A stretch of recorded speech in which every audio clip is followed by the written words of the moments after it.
Dios les bendiga a todos en este día en el nombre de Jesús. Una vez más, compartimos la palabra de Dios.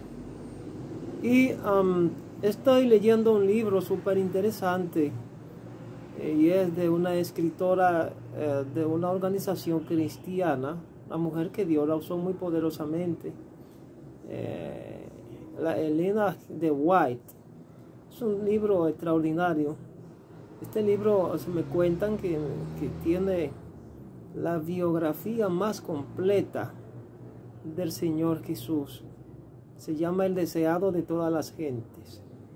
Pero quiero compartirle y darle crédito al escritor para no cometer plagio.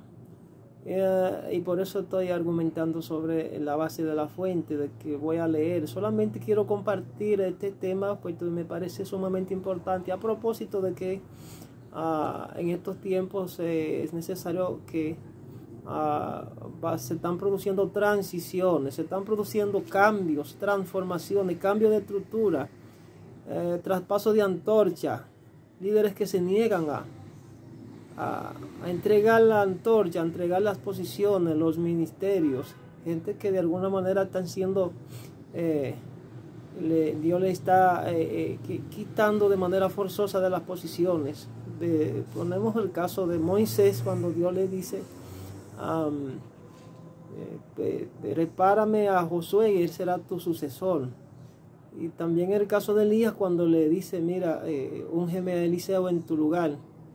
Y así sucesivamente vemos como llegan los momentos cumbre donde ya Dios determina que nosotros hemos alcanzado la plenitud o llegado el tiempo de que tenemos que partir o tenemos que ir a dormir o que tenemos que entrar en una situación de pasividad en cuanto al servicio, al ministerio, sea por razones de edad, sea por razones de que nos congraciamos con el pecado, por la mucha caída, etcétera. Pero Dios tiene un orden y hay que descubrir cuando Dios te está diciendo que tienes que menguar y dejar que otro crezca, transferir lo que Dios te ha dado y ser humilde, ser sencillo.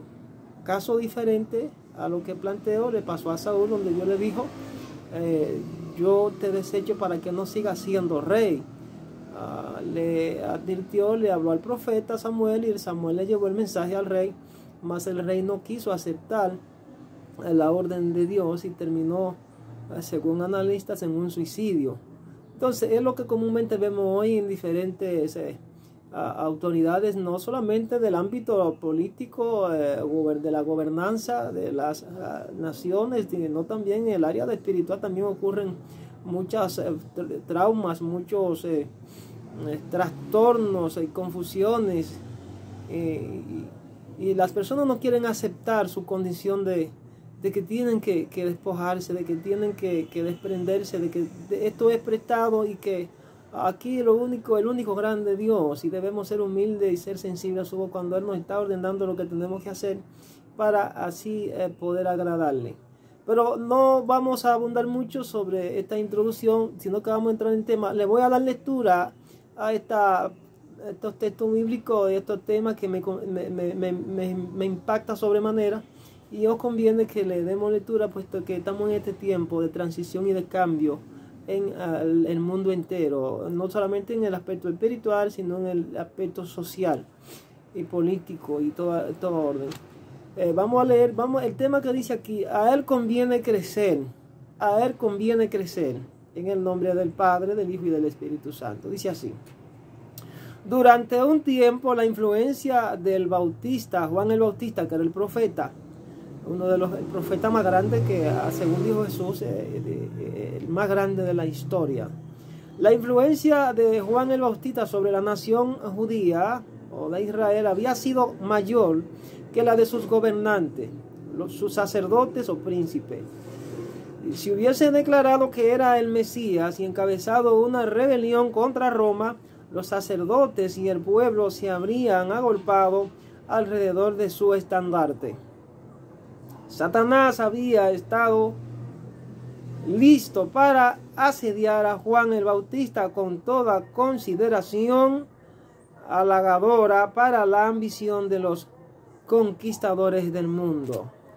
Hoy mucho les gusta recibir profecías tentadoras, profecías, diríamos,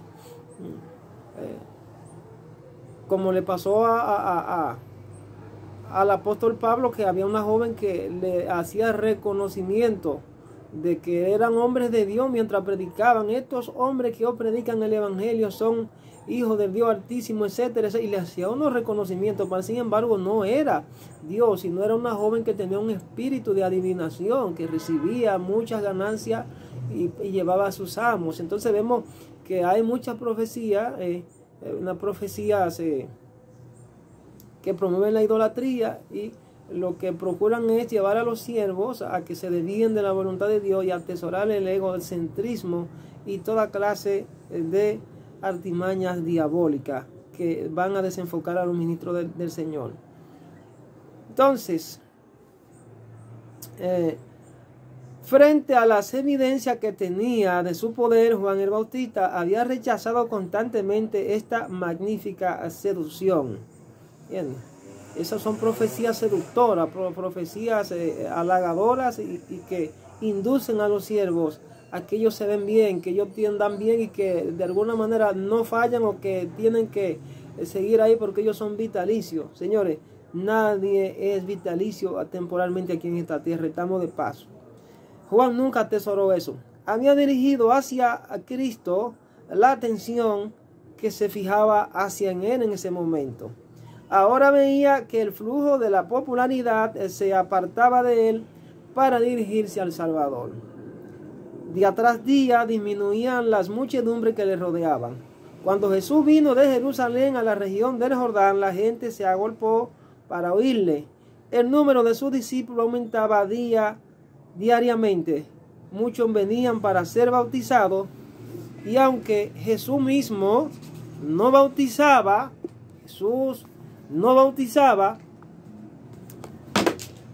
sancionaba la administración del rito por sus discípulos.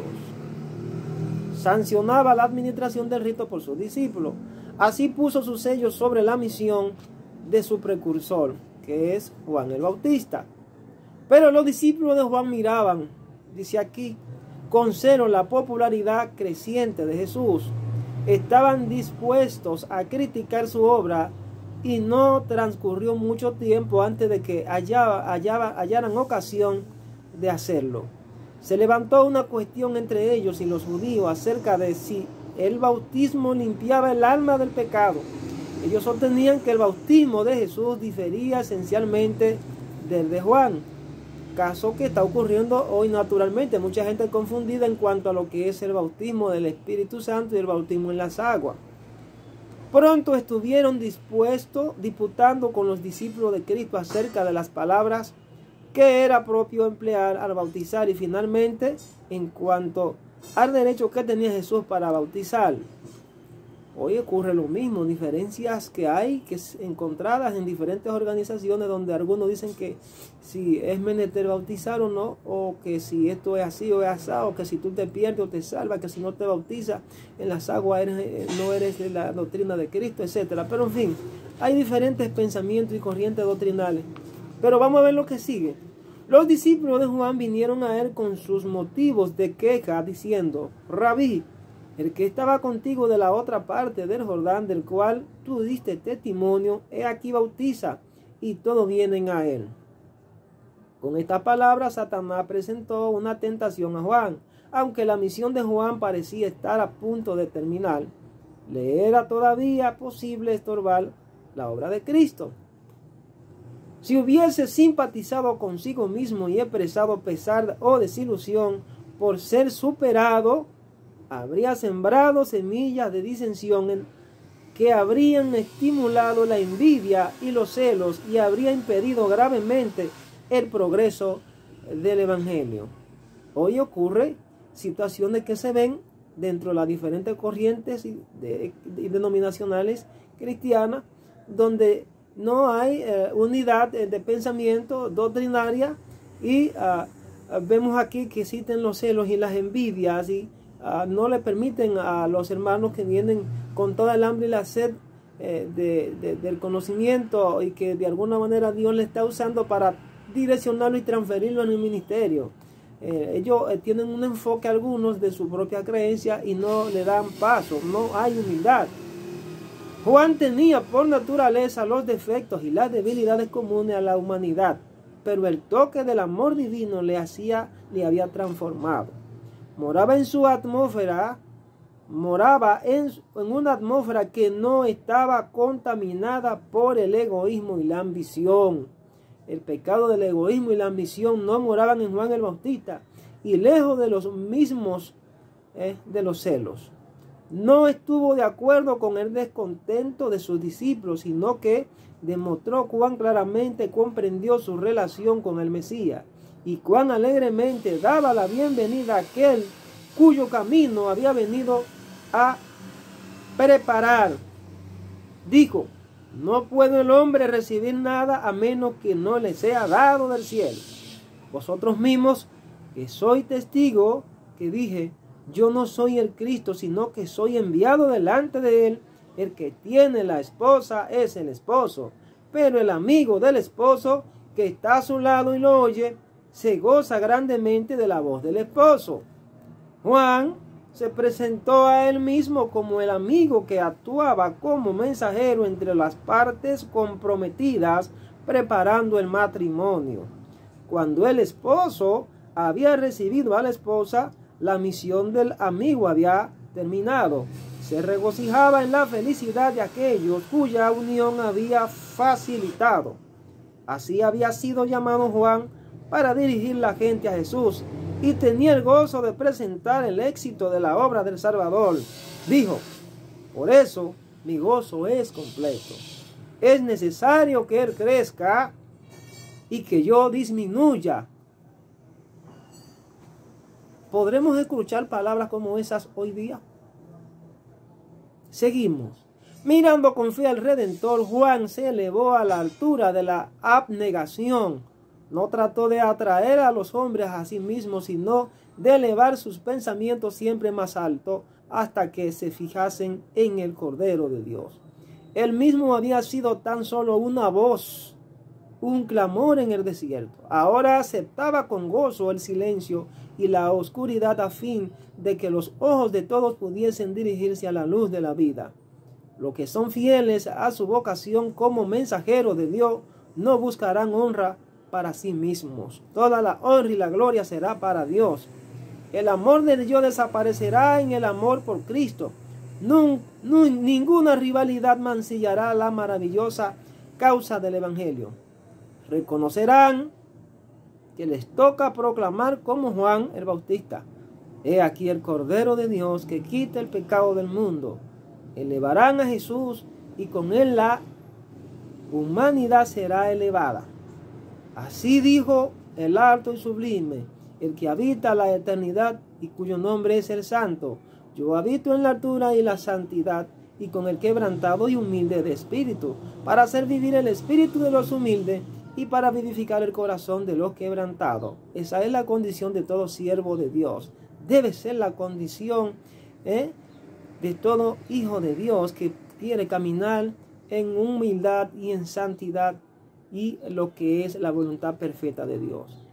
El alma del profeta, despojado del yo, se llenó de la luz divina al presentar la gloria del Salvador. Sus palabras eran casi una contraparte de aquello que Cristo mismo había pronunciado en su entrevista con Nicodemo. Juan dijo: el que de arriba viene, sobre todos es. El que es de la tierra, terreno es, y cosas terrenales habla. El que viene del cielo sobre todos es, porque el que Dios envió, las palabras que Dios habla, porque no da Dios el Espíritu por medida. Cristo podía decir: no busco mi voluntad, más la voluntad del que me envió, del Padre.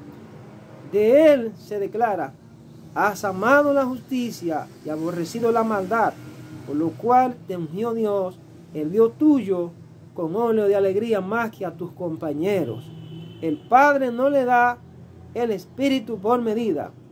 Así también sucede con los que siguen a Cristo. Podemos recibir la luz del cielo únicamente en la medida en que estamos dispuestos a ser despojados del yo.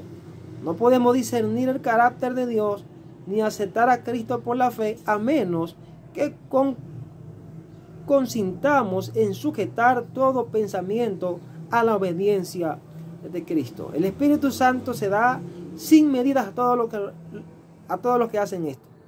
En Cristo reside toda la plenitud de la deidad corporalmente y nosotros estáis completos en Él. Los discípulos de Juan el Bautista habían declarado que todos los hombres acudían a Cristo, pero que con percepción más clara, Juan dijo: nadie recibe su testimonio. Nadie recibe su testimonio, tampoco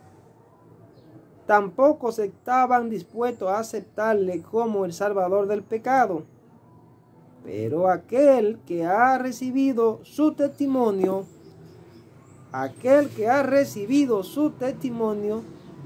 puesto su sello en esto, que Dios es veraz. El que cree en el Hijo tiene vida eterna. No era necesario disputar acerca de si el bautismo de Cristo o el de Juan purificaba el pecado. Es la gracia de Cristo la que da vida al alma. Fuera de Cristo, el bautismo, como cualquier otro rito, es una forma sin valor. El que es incrédulo al Hijo no verá la vida. El éxito de la obra de Cristo, que el Bautista había recibido con tanto gozo, fue comunicado también a las autoridades de Jerusalén. Los sacerdotes y rabinos habían tenido celos de la influencia de Juan al ver cómo la gente abandonaba las sinagogas y acudía al desierto. Pero aquí aparecía uno que tenía un poder aún mayor para atraer a las muchedumbres. Aquellos caudillos de Israel no estaban dispuestos a decir con Juan: a él conviene crecer, mas a mí menguar. Se irguieron con nueva resolución para acabar con la obra que apartaba de ellos al pueblo. Jesús sabía que no escatimarían esfuerzo para crear una división entre sus discípulos y los de Juan. Sabía que se estaba formando la tormenta que arrebataría a uno de los mayores profetas dado al mundo. Deseando evitar toda ocasión de mala comprensión o disensión, cesó tranquilamente de trabajar y se retiró a Galilea. Nosotros también, aunque leales a la verdad, debemos tratar de evitar todo lo que pueda conducir a la discordia o incomprensión, porque siempre que estas cosas se presentan, provocan la pérdida de almas. Siempre que se produzcan circunstancias que amenacen causar una división, debemos seguir el ejemplo de Jesús y el de Juan el Bautista. Juan había sido llamado a destacarse como reformador. A causa de esto, sus discípulos corrían el peligro de fijar su atención en él, sintiendo que el éxito de la obra dependía de sus labores y perdiendo de vista el hecho de que era tan solo un instrumento por medio del cual Dios había obrado. Pero la obra de Juan no era suficiente para echar los fundamentos de la iglesia cristiana. Cuando hubo terminado su misión, otra obra debía ser hecha, que su testimonio no podía realizar. Sus discípulos no comprendían esto. Cuando vieron a Cristo venir para encargarse de la obra, sintieron celos y disconformidad. Existen todavía los mismos peligros hoy día. Dios llama a un hombre a hacer cierta obra, y cuando la ha llevado hasta donde se le permiten sus cualidades, el Señor suscita a otro para llevarlo más lejos. Pero como los discípulos de Juan, muchos creen que el éxito depende del primer obrero, la atención se fija en lo humano en vez de lo divino. Se infiltran los celos y la obra de Dios queda estorbada. El que es así honrado indebidamente se siente tentado a albergar confianza propia. no comprende cuánto depende de Dios. Se enseña a la gente a esperar dirección del hombre y así caen en error y son inducidos a apartarse de Dios. La obra de Dios no ha de llevar la imagen e inscripción del hombre. De vez en cuando el Señor introducirá diferentes agentes por medio de los cuales su propósito podrá realizarse mejor. Bienaventurados los que estén dispuestos a haber humillado el yo, diciendo como Juan el Bautista: a él conviene crecer, mas a mí menguar. Palabra de Dios. Es necesario que él mengue, es necesario que yo mengue y que él crezca. Esa debe de ser la palabra de un verdadero siervo de Dios, de un verdadero líder, que Dios le está diciendo que traspase el manto, que traspase la antorcha. Esa debe ser la posición y sumisión y entrega. Moisés no puso ninguna retaliación ni se sintió mal cuando Dios le dijo: irás a dormir, úngeme a Josué. El mismo caso pasó a Elías cuando le dijo: úngeme a Eliseo en tu lugar, y Dios lo levantó. Pero hoy día hay grande resistencia, y como se oponen a Dios, a ser humilde, a menguar para que otro crezca, entonces Dios les está haciendo lo que se llaman las transiciones forzosas. Los está mandando a dormir como quiera, porque la obra de Dios no la detiene nadie, ni demonio, ni hombre, ni nadie.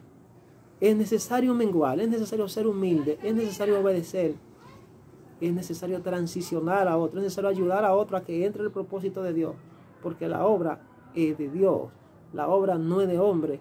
Es necesario obedecer al Señor y dejar que Él sea quien dirija nuestras acciones, nuestros sentimientos, nuestros pensamientos y nuestras emociones. Dejando que el Señor, a través de su Espíritu, aleje de nosotros ese yo de querer brillar por encima de los demás y creer que somos eternos en el área temporal aquí debajo. Estamos de paso y somos peregrinos. Pedirle al Señor que despeje de la mente y los corazones de cada uno de los hijos que quizás están albergando estas ideas malsanas, de que quiten de ellos la envidia, el orgullo, la vanidad, la autosuficiencia y la confianza en sí mismo. Porque hay una situación que se da en la vida de los hombres, y es que estamos de paso. Venimos de una eternidad pasada, estamos en una eternidad presente y nos enrumbramos, nos enfocamos y vamos rumbo a una eternidad futura. Pero es posible que muchos se queden en esta eternidad presente por quererse enrostrar y por quererse exaltar a sí mismo, que se queden en una eternidad presente que le va a llevar a una eternidad futura de oscuridad.